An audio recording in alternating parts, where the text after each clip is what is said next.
In this video, I'm gonna teach you how to block charge in Dying Light 2. It's a very quick and easy process, so make sure to follow along. In this video, I'm gonna give you instructions on how to properly perform the block charge. The only requirement is that you acquire the skill from your skill tree. So if you go there and you look through the combat skills at the left side of the screen, you will be able to find block charge. Like I said, this is going to be a combat skill. And according to the description, what this allows you to do is, when blocking, charge at an enemy in front of you and knock them to the ground. So it is a skill that is going to be used in conjunction to when you are blocking. It costs 1 combat point. You will need the perfect parry skill, which is the one up above, and 160 health required.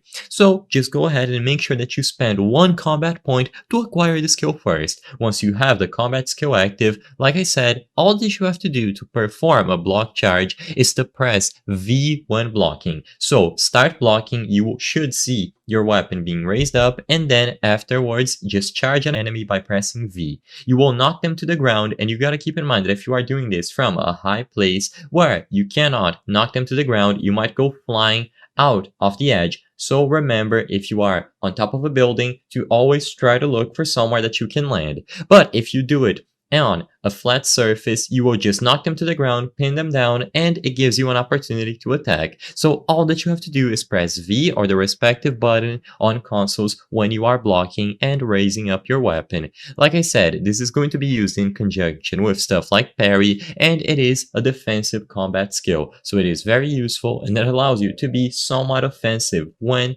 being conservative and raising your guard.